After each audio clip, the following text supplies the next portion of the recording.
Grandmaster tries to intimidate a quiet woman, unaware she's a chess genius. They said Victor Hale could silence a room without uttering a word, an aura sharpened by years of ruthless brilliance. As he stepped into the tournament hall, the crowd instinctively parted, their murmurs falling into a nervous hush. He moved with the confidence of a man who had never met an equal, his gaze cutting through players like a blade. At the final board sat a woman he hadn't bothered to learn the name of, Elara Wynn. Quiet, self-contained, almost fragile-looking. She didn't rise, didn't straighten, didn't even blink when Victor stopped before her. Her serenity wasn't timid. It was unsettling. He leaned forward, letting his shadow fall across the pieces, a silent message he delivered to countless opponents. You've already lost. But Elara merely touched a single knight, her expression peaceful, almost tender. If Victor had looked closely, he might have seen it in her eyes. Not fear, not awe, but the calm certainty of someone who had been brilliant long before the world ever noticed. The tournament hall breathed with a quiet intensity, as if every wall had learned to hold its breath. Rows of polished wooden tables stretched across the room, each one lit by warm amber lamps that cast soft halos over the chessboards. The scent of old books and varnished wood lingered in the air, mingling with the faint rustle of score sheets and the distant hum of whispered anticipation. Outside, wind pressed gently against the tall windows, their glass trembling just enough to be heard but not enough to disturb the focus inside. Every sound felt amplified, the soft click of a clock, the delicate scrape of a chair, the deep inhale of a nervous player trying to steady their hands. Spectators gathered at the edges like shadows, wrapped in coats and quiet excitement. Their eyes drifted again and again to the final table, where tension seemed denser, heavier, almost alive. A velvet rope separated the competitors from the crowd, yet somehow the emotions traveled freely, hope, fear, pride, all swirling through the dim light. It was the kind of place where champions were made or broken, where silence didn't just speak. It echoed, and at the center of it all, two destinies waited to collide. Elara Wynn had never been the kind of person people remembered on first sight, or second.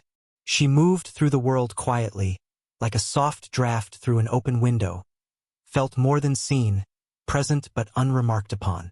Her clothes were simple, her hair pinned back with no desire for attention, her steps light enough to leave no echo. People often spoke over her, around her, sometimes right through her, as if she were a comfortable shadow rather than a living mind. And yet, beneath that calm surface lived a brilliance she never flaunted.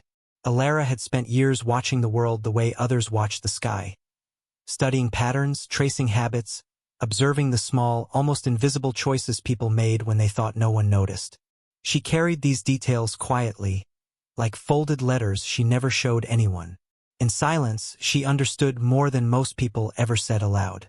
Chess had been her sanctuary long before it became her gift. As a child, she played on a cracked board missing 2 pieces, substituting them with buttons from her mother's sewing kit. She learned quickly that the game didn't require volume. It required patience, precision, a stillness the world rarely valued. And in that stillness she bloomed. But Elara had never played for applause. She didn't chase trophies or titles. Her desire was softer, almost hidden even from herself. She longed for a moment where she wasn't overlooked, where her mind wasn't a secret trapped behind quiet manners and polite smiles.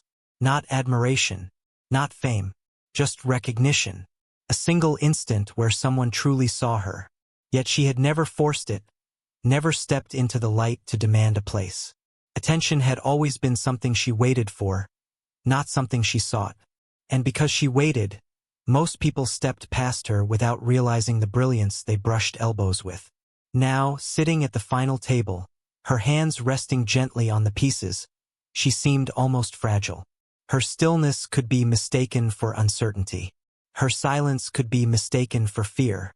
But in her gaze, soft, steady, and unhurried, there was something different tonight, a quiet resolve, a whisper of confidence she rarely allowed to surface.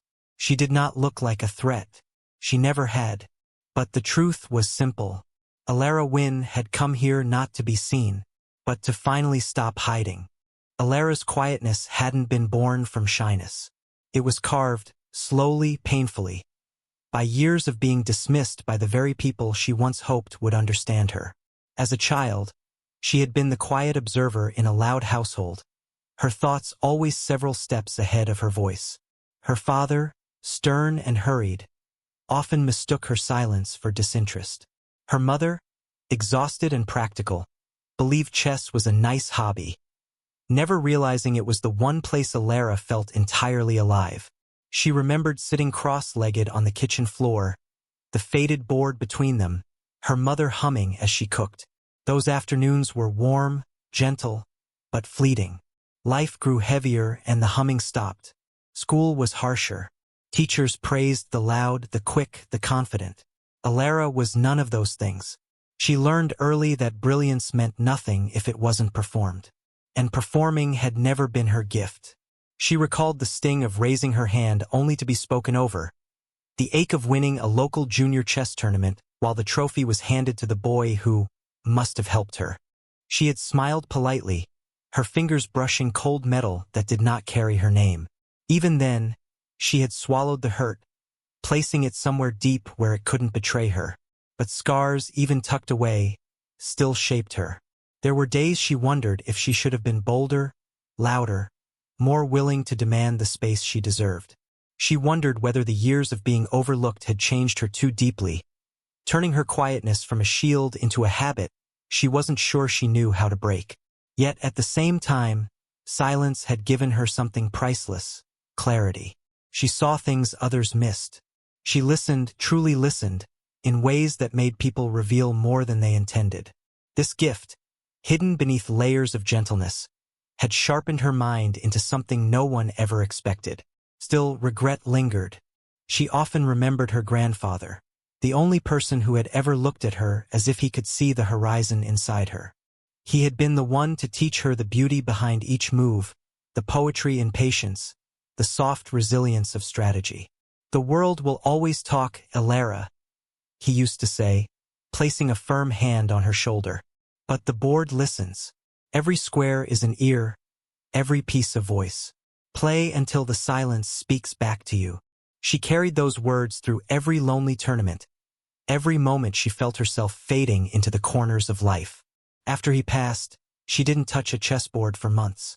The pieces felt too heavy, as if moving them would betray the grief she wasn't ready to release. And yet, dreams don't vanish. They settle. They wait. In recent years, she had begun to feel the slow tug of purpose again, a quiet ache urging her forward, not to prove herself to the world, but to honor the part of her she had buried in all those years of silence. What she wanted, what she had always wanted, was simple: a life where her mind had room to breathe, a moment where someone would not just glance at her, but truly see the brilliance she had spent years carrying alone. Now, as she sat across from Victor Hale, the memory of every dismissal, every underestimation, every quiet heartbreak stirred inside her like a tide rising from the deep. She felt the familiar fear, the fear of being overlooked yet again, of winning only to be doubted, of shining only for someone else to claim they hadn't seen the light. But beneath that fear, something stronger pulsed. A promise she had made to her grandfather, a dream she owed to herself. Tonight, the silence would speak.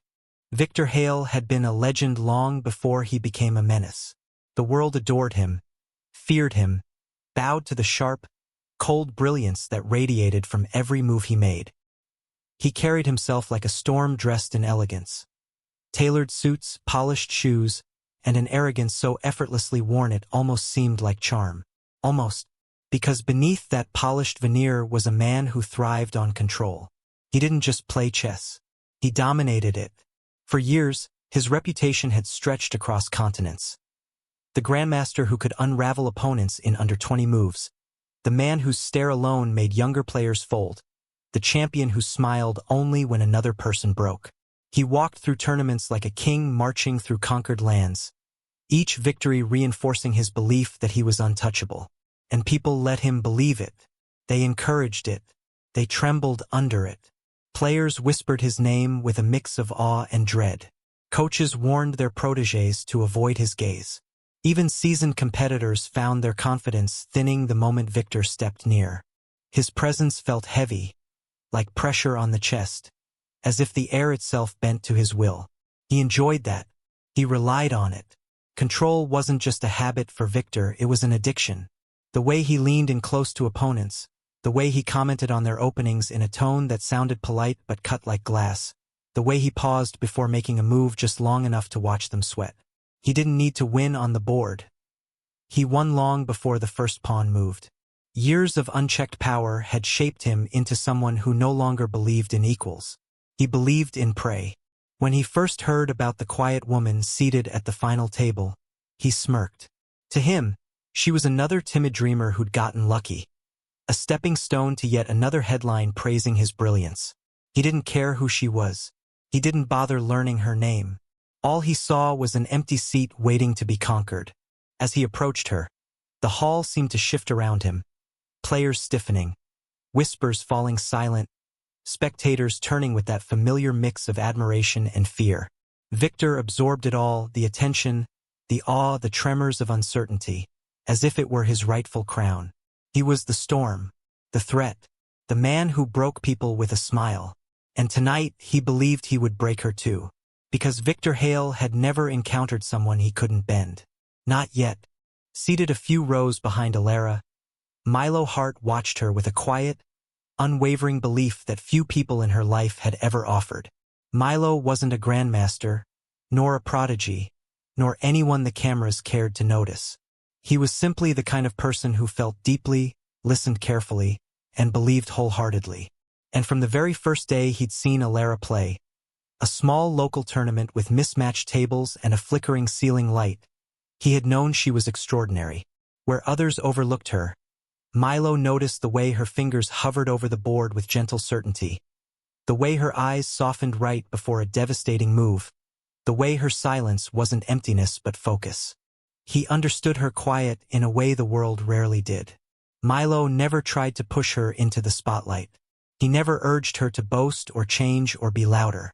Instead, he offered the kind of support that didn't demand anything in return. Warm encouragement, steady presence, and faith she could lean on without fear of judgment. Before the match, he had slipped her a small folded note, a habit he had picked up over the years. "Play the way you breathe," it read. Soft, steady, unstoppable. Alara had tucked it carefully into her sleeve, her only outward sign of nerves being the slight tremble in her fingers. Now, Milo watched her from afar, hands clasped, heart tight but hopeful. He knew Victor Hale's reputation. He knew the pressure, the intimidation, the noise surrounding this moment. But he also knew Alara, her resilience, her brilliance, her quiet fire. And as the room thickened with tension, Milo's presence, silent, steady, kind, wrapped around her like a soft anchor. She wasn't alone. Not tonight.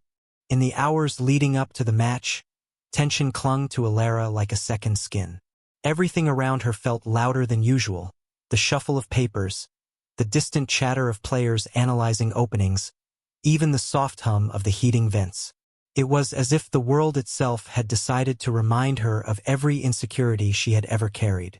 She tried to steady her breathing, but the whirlwind of thoughts kept circling, pulling her deeper into an old, familiar heaviness.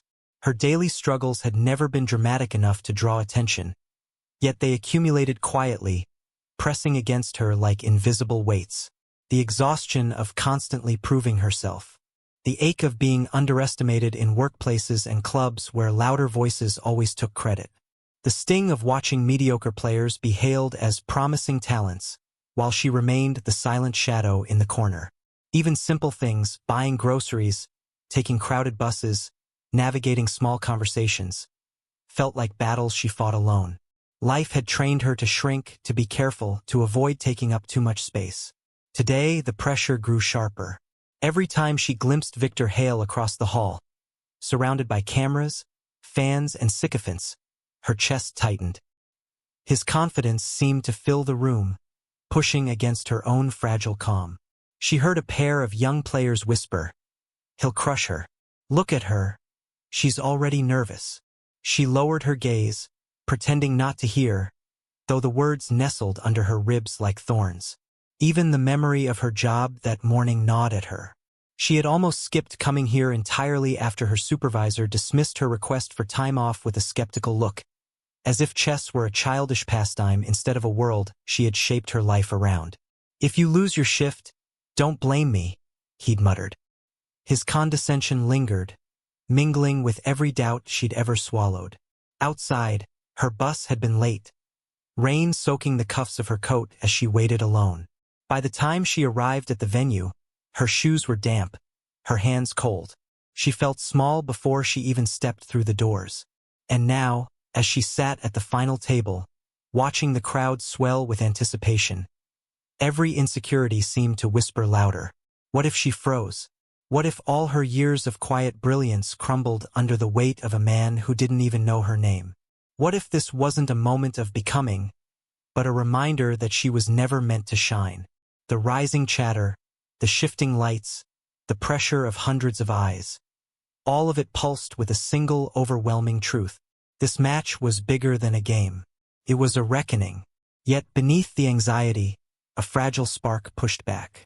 Every challenge she had faced, every dismissal, every quiet heartbreak, every morning she forced herself to believe she wasn't invisible, had led her here.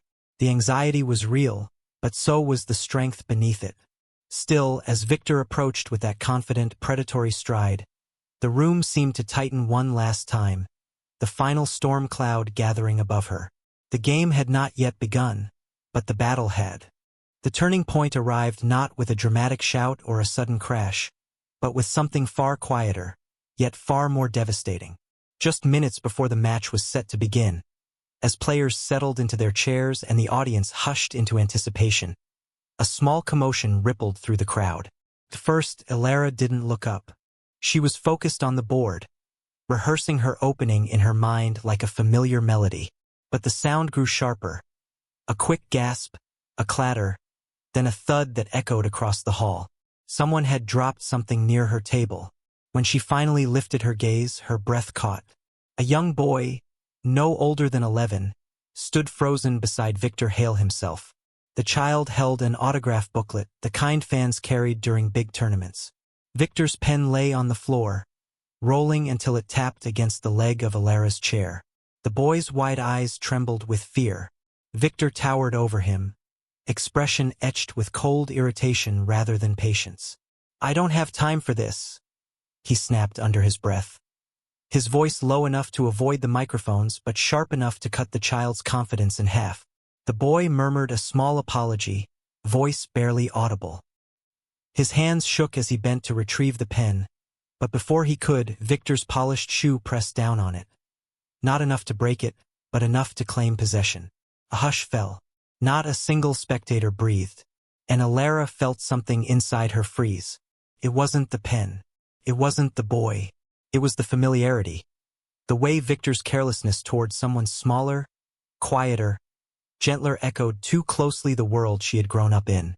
Victor finally lifted his foot, scoffing as he stepped back. "Ask someone else. I'm preparing for my match." The boy's face fell. A security guard approached to usher him away, but Elara moved before she realized she had moved at all. She reached down, picked up the pen, and gently held it out to the child. His eyes widened, shimmering slightly, as she offered him a small, warm smile. "Here," she said softly. "Don't give up on asking for what matters." For a heartbeat, the hall seemed to ripple with a new kind of silence, one no longer owned by Victor Hale. Victor's jaw tightened. "We're starting," he said, irritation threading through each word. But Elara barely heard him. Something had shifted inside her, subtle but seismic. She sat back down, her posture a little straighter, her hands a little steadier. The moment with the boy lingered like a spark in her chest. For years she had allowed people like Victor to diminish her, to overshadow her, to treat her quiet as weakness. But watching that young fan shrink beneath him lit an old, buried fire she hadn't felt in years. A fire born not of anger, but of recognition. She knew exactly how that boy felt. and she knew exactly what Victor represented. As the arbiter signaled for the match to begin, Elara's fingers brushed the carved knight before her. A quiet resolve settled over her. Not loud, not showy, but solid and unshakable. For the first time since arriving, her fear loosened its grip. This wasn't just about proving herself. It wasn't even about winning. It was about refusing to be small. Not anymore. The clock clicked. The pieces waited. And Elara Wynn, quiet no more, made her first move. Victor's eyes sharpened the moment Elara's first move landed. A quiet, confident strike that didn't match the timid woman he believed he was facing. He leaned back, studying her with a new, colder intensity. The crowd whispered, unsure whether they had seen brilliance or a mistake. Elara didn't flinch. Her heartbeat pounded, but her mind was steady, clearer than it had been in years. Each move she made was deliberate, flowing with a rhythm she hadn't let herself feel in far too long. The board unfolded like a story she already knew the ending to, and slowly, almost imperceptibly, Victor's smirk began to fade. He countered aggressively. She anticipated. He tightened his strategy. She slipped through the smallest cracks with quiet precision. But Victor wasn't a legend for nothing. With a sudden, razor-sharp combination, he trapped one of her key pieces. Gasps rippled across the hall. Even Milo leaned forward in his seat, hands clasped in fear. For the first time, Elara's fingers froze above the board. Victor's voice dropped to a whisper meant only for her. "Check," he said. "It ends here." Her pulse thundered. The board blurred for a split second. This was the moment players broke. When Victor Hale pressed just hard enough to shatter confidence completely. Elara exhaled. Slowly, deeply, and then her eyes shifted. Not to Victor, not to the spectators, but to a single piece she had placed 20 minutes earlier. A piece no one, including Victor, had paid any attention to. Realization flickered in her gaze. Path. Possibility. Something Victor had missed. Her fingers moved toward the board, and the entire room leaned in, breathless, waiting to see whether she would fall or rise. The next move would change everything.